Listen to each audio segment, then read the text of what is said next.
दोस्तों, साल 2023 की सबसे बड़ी हनुमान जयंती और उस दिन साल की सबसे बड़ी पूर्णिमा भी है। हनुमान जयंती पर पड़ने वाली पूर्णिमा को सबसे बड़ी और सबसे खास पूर्णिमा माना जा रहा है, जो कि 6 अप्रैल को पड़ने वाली पूर्णिमा पर हनुमान जयंती भी है। इसीलिए इस योग में कई दुर्लभ सहयोग बन रहे हैं। ऐसे में इन 2 जगहों पर चुपचाप 2 दीपक जलाकर छोड़ दे। इससे मृत्युदंड, प्रत्यदोष, महाकाल सर्पदोष, नजर दोष, शनि दोष, राहु दोष सब कुछ होगा खत्म। किस्मत के लग जाएंगे 4 चांद, महालक्ष्मी दौड़ी दौड़ी चली आएंगी, कंगाल भी होंगे धनी। दोस्तों, आज हम आपको बताएंगे दीपक जलाने के कितने ज्यादा फायदे आपको आपके जीवन में मिलते हैं और किस प्रकार आपको दीपक जलाना चाहिए, कौन सी दिशा में, जिससे आप बहुत ज्यादा तरक्की प्राप्त कर सके और आप अपने जीवन में सभी बाधाओं को खत्म कर सके। सबसे पहले बात तो आपको ध्यान में ये रखना है कि आप अपने घर के मंदिर में रोजाना ही आपको दीपक जलाना चाहिए। कभी भी ऐसा नहीं होना चाहिए कि आपने दीपक ना जलाया हो, क्योंकि दोस्तों घर के मंदिर में दीपक जलाना बहुत ही ज़रूरी होता है। इसी से आपके घर से सभी नेगेटिव एनर्जी बाहर निकलती है। अगर आप कोई भी दीपक नहीं जलाते हैं घर के मंदिर में या फिर अपने घर में शाम के समय, तो इससे आपके घर का वातावरण बहुत जल्दी नेगेटिव हो जाता है। आपके घर की परेशानियां भी बहुत ज़्यादा जल्दी बढ़ने लगती हैं। घर का जो मुखिया होता है उसे बहुत ज़्यादा ही मेहनत करनी पड़ती है, जिसकी वजह से परेशानी, डिप्रेशन और टेंशन में घर का मुखिया पहुंच जाता है। शाम के समय हिंदू धर्म में बहुत ही ज़्यादा महत्वपूर्ण माना जाता है और जो लोग शाम के समय कभी भी घी का दीपक या फिर तेल का दीपक अपने घर में नहीं जलाते हैं, तो उनके घर में हमेशा ही मुसीबत बनी रहती है। यानी कि एक मुसीबत से निकलते हैं तो दूसरी मुसीबत में उससे पहले ही फंस जाते हैं और हमेशा ही धन की समस्याएं, परेशानियां बढ़ती चली जाती हैं।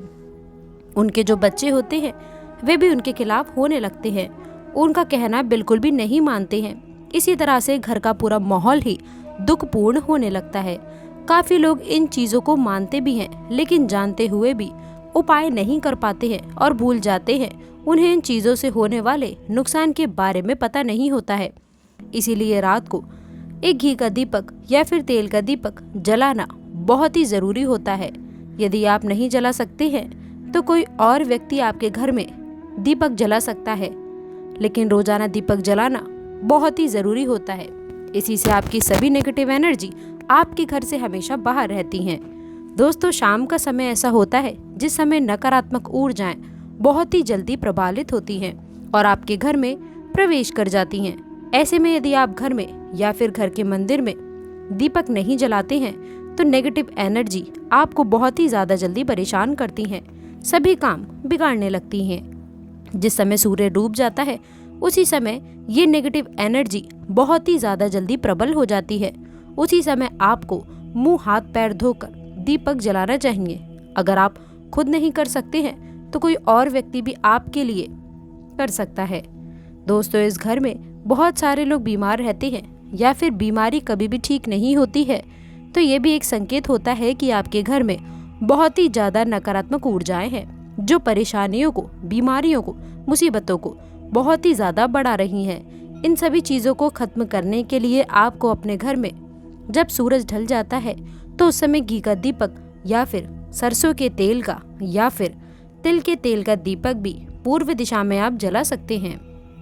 लेकिन रोजाना इन चीज़ों को करना बहुत ही ज़रूरी है, तभी आपको इसके लाभ मिल पाते हैं। अगर आपके घर में धन से जुड़ी समस्याएं, नौकरी, व्यवसाय से जुड़ी हुई कोई भी समस्याएं हैं, अगर ऐसी समस्याएं बहुत ही ज़्यादा होती हैं तो आपको अपने घर के उत्तर दिशा में रोज़ाना ही घी का दीपक जलाना चाहिए।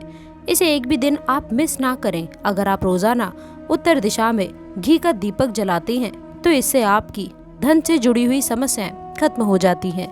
जिन लोगों को नौकरी नहीं मिल रही थी तो उनको भी नौकरी मिलने लग जाती है, और अगर वही व्यक्ति जिसको परेशानी है और वही अगर रोज दीपक जलाता है तो उससे मिलने वाले फायदे और भी ज्यादा हो जाते हैं। शाम के समय घी का दीपक या फिर तेल का दीपक जलाना बहुत ही जरूरी होता है। आप कभी भी इन चीजों को नजरअंदाज ना करें, क्योंकि इन्हीं से आपके जीवन में परेशानियां बढ़ सकती हैं व मुसीबतों का सामना करना पड़ सकता है। आपको ये जानकर हैरानी होगी कि जो भी घी का दीपक आप जलाते हैं उससे जो निकलने वाली ऊर्जाएं होती हैं वह आपके घर में फैलती हैं। तो इससे घर का माहौल एकदम से सुखमय बनने लगता है, यानी कि पॉजिटिव होने लग जाता है। घर के सभी लोग शांति से रहने लगते हैं। इसी प्रकार से जो तेल का दीपक होता है ये भी जब जलता है तो इससे आपके आसपास जितनी भी नकारात्मक ऊर्जाएं हैं वह खत्म हो जाती हैं, क्योंकि इन दीपकों से निकलने वाली जो ऊर्जाएं होती हैं, धुआं होता है, वो नेगेटिव एनर्जी को बाहर निकालता है, वह आपके आसपास की एनर्जी को पॉजिटिव बनाता है। तो ये बहुत ही ज़रूरी चीज़ें हैं। शाम के समय कभी भी आप इन चीज़ों को कभी मिस ना किया करें, तभी आप अपने जीवन में सफलता पा सकते हैं। वह आपकी जितनी भी मनोकामना है वह भी पूर्ण होती हैं। दोस्तों, हम अपने घर के पूजा घर में पूजा पाठ करते हैं और मूर्ति आदि रखते हैं। दोस्तों, मूर्ति का क्या महत्व होता है आज हम आपको इस वीडियो के माध्यम से बताने वाले हैं। जिस घर के पूजा घर में एक साथ ये 2 मूर्तियां होती हैं वहीं पर बढ़ता है राजयोग और दुनिया आपके कदमों में आ जाती है। कहने का तात्पर्य ये है कि आपको सर्व सुख प्राप्त हो जाता है जिसकी आपने कल्पना की है, जिसकी आपने मनोकामना मांगी है। दोस्तों, घर के पूजा घर में हम पूजा करते हैं, पूजा पाठ करते हैं और पूजा पाठ के माध्यम से ही कुछ चीजें देखने और मनाने आदि का प्रयत्न करते हैं ताकि हमें उस पूजा का फल प्राप्त हो जाए, और हम उसी अनुरूप घर के अंदर मूर्ति आदि लगवाते हैं ताकि हम उन देवी देवताओं का सुंदर मुंह देख सकें और उनका आशीर्वाद प्राप्त कर सकें। लेकिन दोस्तों, अगर हम अपने घर के पूजा घर में इन मूर्तियों के साथ में अन्य मूर्तियां भी रखते हैं तो निश्चित तौर पर हमारी किस्मत बदल जाती है और देखते ही देखते हमारे जीवन के अंदर के सारी कंगाली समाप्त होने लगती है। दोस्तों, बात करते हैं उन मूर्तियों के बारे में कि आखिर कौन सी 2 मूर्तियां एक साथ में आपको रखनी चाहिए ताकि उसका सच्चा सर्व सुख आपको प्राप्त हो सके। और सबसे पहले अगर हम किसी मूर्ति की बात करें तो दोस्तों, अगर आप श्री कृष्ण के भक्त हैं और बाल गोपाल की मूर्ति रखते हैं तब आपको भगवान श्री कृष्ण के साथ माता रानी राधा जी की मूर्ति भी आपको जरूर रखनी चाहिए।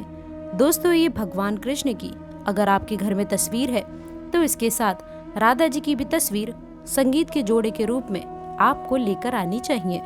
दोस्तों, ये प्रेम और एकता की एक ऐसी अनोखी मिसाल है कि जिस घर में इन दोनों की तस्वीरें होती हैं तो समझ लीजिए उस घर के अंदर किसी भी प्रकार का ग्रह कलेश नहीं होता है। पति पत्नी और परिवारजनों के बीच में भी परस्पर प्रेम रहता है। वह घर में धन धान्य में अपने आप ही बरकत होने लगती है। इसलिए जरूरी माना गया है कि अगर आप भी इन मूर्तियों को रखते हैं तो निश्चित तौर पर आपके जीवन में अपने आप ही फायदा प्राप्त हो जाएगा। दोस्तों, कई लोग अपने घर में माता लक्ष्मी की पूजा करते हैं तो सोचते हैं कि भगवान विष्णु की भी पूजा करें या ना करें, या फिर उनकी मूर्ति साथ में रखें या फिर ना रखें। दोस्तों, हमेशा भगवान श्री हरि विष्णु जी और माता लक्ष्मी की पूजा आपको एक साथ करनी चाहिए। दोस्तों, देवादिदेव महादेव भगवान विष्णु और भगवान ब्रह्मा जी तीनों ही देवताओं को सर्वशक्तिमान देवता माना गया है और त्रिदेवों में भगवान विष्णु जी को भी पूजा जाता है। तो अगर आप अपने घर के पूजा घर में लक्ष्मी नारायण जी की संयुक्त रूप में पूजा करते हैं तो निश्चित तौर पर आप में दिन दोगुनी, आपके घर में रात चौगुनी वृद्धि देखने को मिलती है। दोस्तों, इसीलिए आप भगवान विष्णु जी के साथ माता लक्ष्मी जी की भी पूजा करें। अगर माता लक्ष्मी की अकेली तस्वीर है तो आपको उनके बाएं तरफ भगवान श्री गणेश और भगवान श्री कुबेर जी की मूर्ति या तस्वीर अपने घर के मंदिर में जरूर लगानी चाहिए। यदि आप माता लक्ष्मी जी की बाईं तरफ भगवान श्री गणेश जी की मूर्ति लगाते हैं या तस्वीर लगाते हैं तो आपको निश्चित तौर पर लाभ प्राप्त होता है और देखते ही देखते आपके जीवन के अंदर की कंगाली समाप्त होने लगती है और धन प्राप्ति के लिए आपको लक्ष्मी गणेश की संयुक्त रूप से पूजा पाठ करनी चाहिए। माना जाता है कि माँ लक्ष्मी धन देती हैं तो भगवान श्री गणेश रिद्धि सिद्धि का भंडार और वृद्धि का विकास करते हैं। इसी वजह से इनकी पूजा बहुत जरूरी मानी गई है।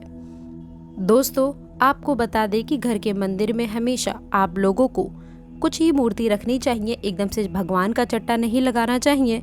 दोस्तों, इसी तरह से आप लोगों को इन तस्वीरों का उपयोग अवश्य ही करना चाहिए। दोस्तों, आपको बता दें कि कुछ मूर्ति ऐसी हैं जो आपको नहीं रखनी है, जैसे कि भगवान भैरवनाथ और शनिदेव की मूर्ति, राहु केतु की इस प्रकार की तस्वीरें आप अपने घर में नहीं लाइए। प्रतीकात्मक रूप से आप घर के पानी रखने के स्थान पर उनकी पूजा कर सकते हैं, क्योंकि इनकी साधना तंत्र मंत्र और विशेषकर महत्व द्वारा की जाती है। घर के अंदर आप ऐसे ही इनकी पूजा पाठ आप नहीं कर सकते हैं। इनकी पूजा पाठ में अगर किसी प्रकार की कमी रह जाती है तो उनको बहुत ज्यादा क्रोध आ जाता है। इनके क्रोध का आपको सामना करना पड़ता है। इसी वजह से आपको इस प्रकार की तस्वीरें या मूर्तियां अपने घर के अंदर नहीं रखना चाहिए। और जो पहले हमने आपको बताया उस प्रकार की तस्वीरों को निश्चित तौर पर आप रखकर अपने जीवन में फायदा प्राप्त कर सकते हैं। दोस्तों, यदि आप भगवान शिव शंकर से प्यार करते हैं तो कमेंट बॉक्स में लिखे हर हर महादेव, और यदि आप हनुमान जी के सच्चे भक्त हैं तो कमेंट बॉक्स में जय श्री राम अवश्य लिखें। तो आशा करते हैं कि वीडियो में दी गई जानकारी आपको पसंद आई होगी।